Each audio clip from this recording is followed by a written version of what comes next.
Another nice day on the farm, and I want to show you guys something. Kind of excited. This is my new project. We're gonna do a little bit of performance tuning, setup, whatever. And you guys know me, I always find some weird stuff. But this thing, ooh, this thing's weird. Check this out.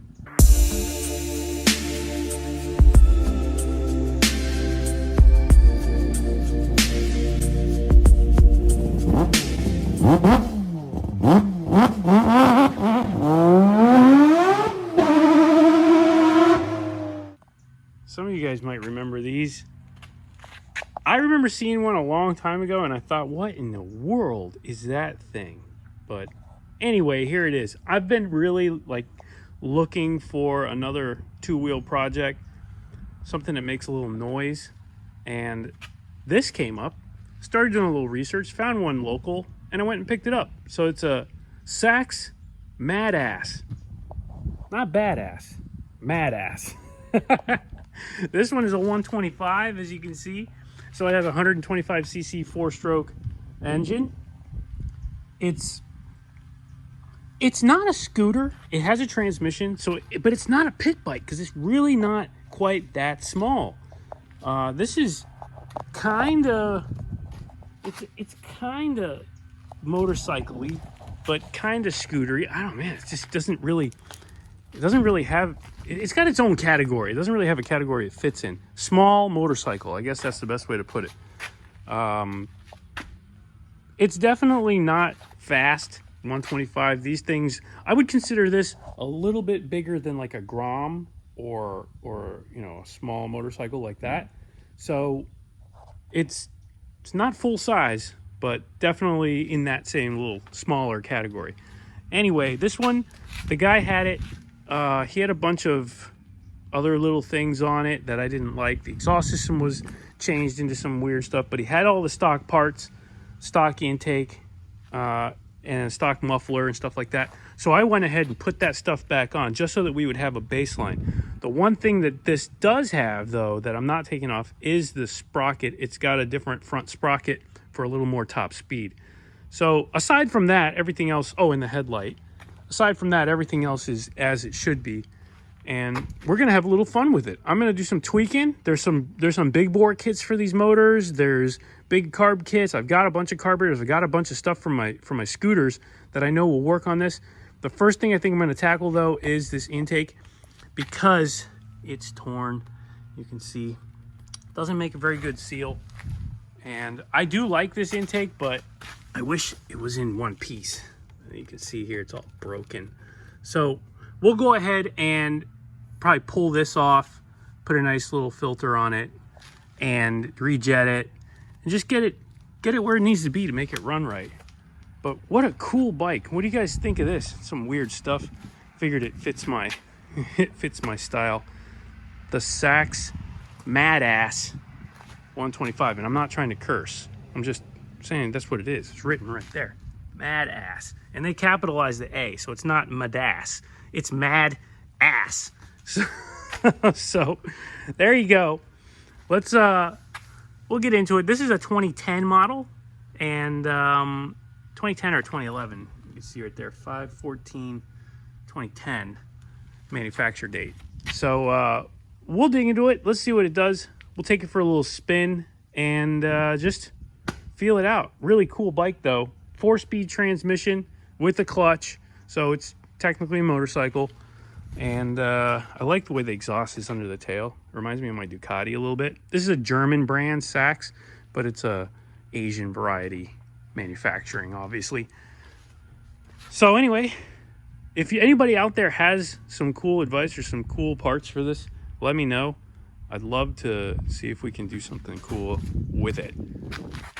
For now, let's get going. I'm going to take that intake off and just get that tidied up and take it for a spin. Easy peasy. Just took out that little air box, put a foam filter on there, and now we are good to go. Adjust the jetting a little bit just for the extra fuel, and let's fire her up. Keys over here, really weird stuff. And I got to put the phone down for a second. Or actually, I could do it like this.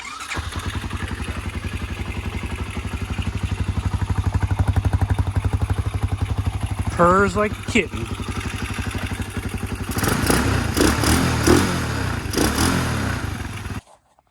Another thing I added, I put back the original light bracket.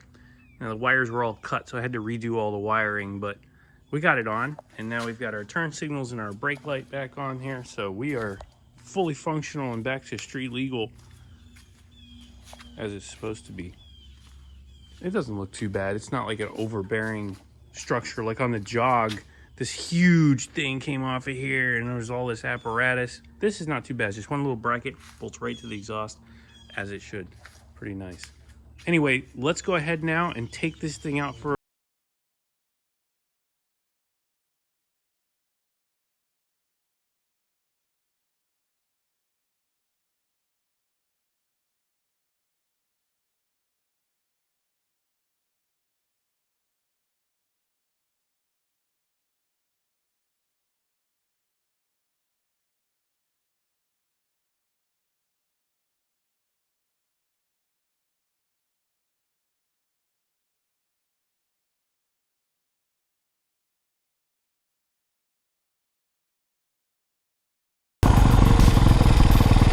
first little test here with the Madass.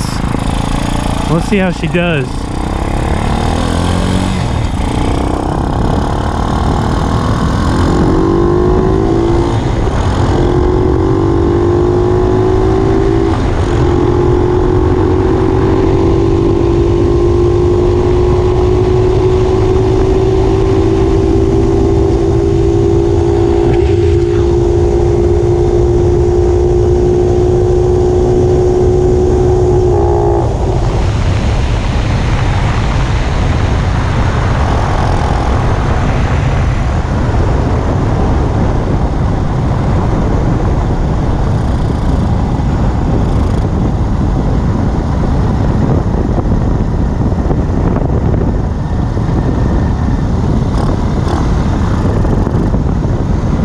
Okay.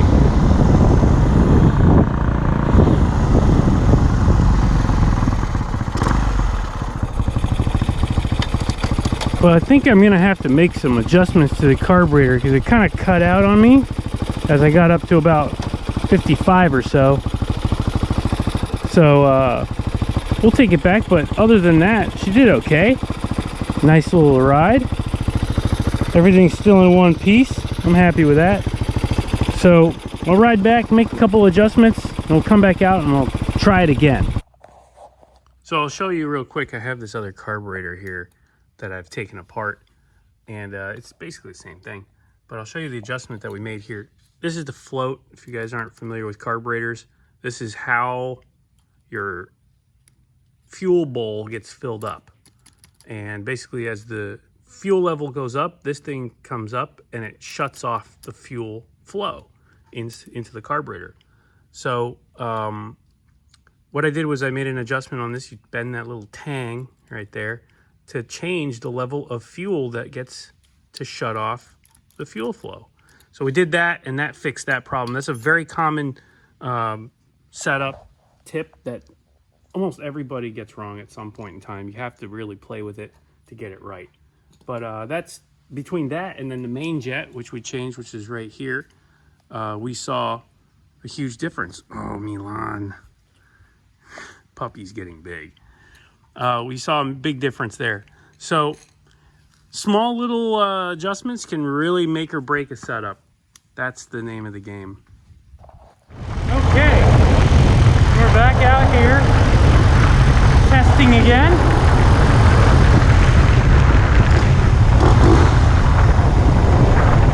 And I reset the float so that we can keep a little more fuel in it. We'll see how she does. I think we should be good now. Let's give it a try.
on the speedo 66, which is obviously not accurate, but you can see GPS wise we were able to hit 61 miles an hour. That's pretty good if you ask me.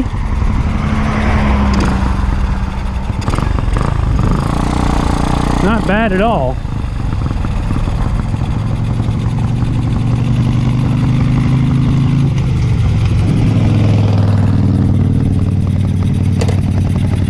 So she's running pretty good now.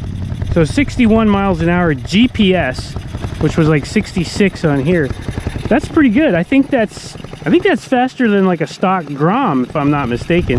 So we're doing something right. And I am just loving this little bike. How awesome is this, huh? Well, let's go ahead and head back. I'm pretty happy with that. Past the first top speed run. What a fun little machine. You can see 61.7 on here was the maximum recorded. So, okay, well, let's head back. You can see this thing just cruises really nice around 45 miles an hour. No problem. And if I need to get up to more speed, it's there. So this thing is really good for commuting for sure.